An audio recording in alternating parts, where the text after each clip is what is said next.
Good morning. This is John from the Springs Mennonite Church. And I hear him today in the middle of the week talking about Psalm 92. So I have some more thoughts for you today that are really pretty contemporized. They sort of fit even today, not just way back when it was written. So let's take a look at verses 7 and 8 from Psalm 92. Here's what it says. Though the wicked sprout like weeds, and evildoers flourish, they will be destroyed forever. But you, O Lord, will be exalted forever. Now, here we have two forevers side by side. Though the wicked sprout like weeds and evildoers flourish. Now, I was out cutting my grass the other day, and I got a bunch of weeds in this one spot. And I tell you, it seems like just right after I finished cutting them off, they're taking off and growing again. I mean, when this says, and the weeds flourish forever, yeah, I got them in my yard and they sure do. It's almost impossible to get rid of them. In fact, I'm not sure I really could get rid of them. My best efforts in this life is to control them somewhat. But it's not talking about my weeds, it's talking about people, evildoers. And in contrast to the evildoers, they contrast God and his goodness. So let's take a look at it and see if we can get a couple of thoughts out of here. Though the wicked prosper, they sprout like weeds and they flourish. Well, what is the wicked anyway? Well, I guess you can have different kinds of definitions. One would be someone really, really bad, like a person who kills lots of folks. Yeah, like we see in the news a lot. They're pretty evil people. They're pretty wicked. But there are some other wicked people who don't really stand out that much. Those are the people who are always tearing people down, who always have to say something unkind about another person. Now, you've run into them. I have too. I hope you're not one of them. It was really funny. Some time ago, I talked to this fellow about people who were angry. And he came back in a couple of weeks later and he says, "You weren't talking about me, were you?" And I said, "Well, I don't know. Are you an angry person?" "Well, no, I'm not." I said, "Well, then I wasn't talking about you." Sometimes we feel a little guilty over some of the most important things, and that's a good point. But it says that these folks flourish. I'm sorry, but you can't live your life without encountering them somewhere.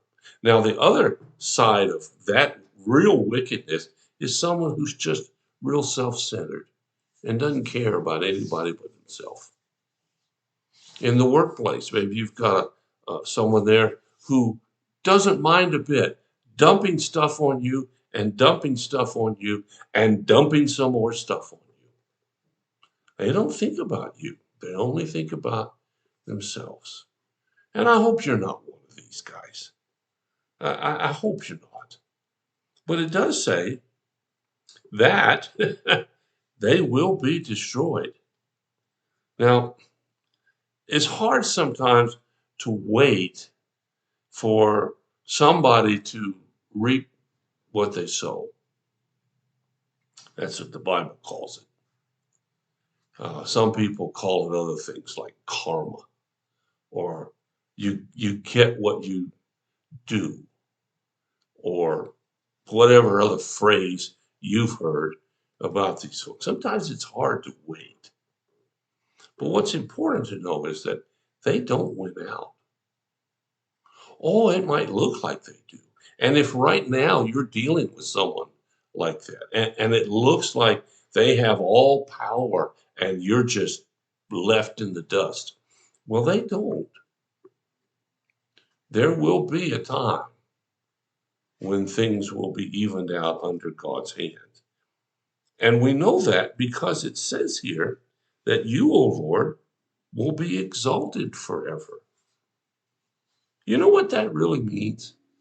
It means that God wins. Yep.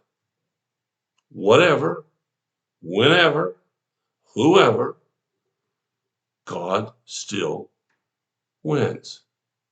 Now, it might take a while to see that, and that's kind of tough, particularly if you're on the receiving end of the evildoer. But you don't have to seek vengeance.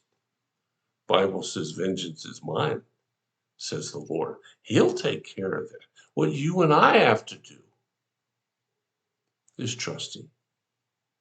God's ways will always endure in every situation. Now, maybe you're one of those folks listening who's just downright mad at God.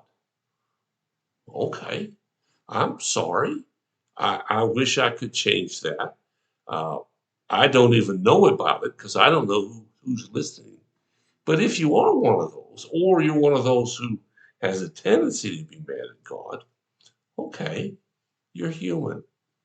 And we don't like to personally experience evil. I don't know who does, but we don't. But nevertheless, the key to overcoming this is to let God handle it. Oh, yeah, do what you can do, but then get out of the way.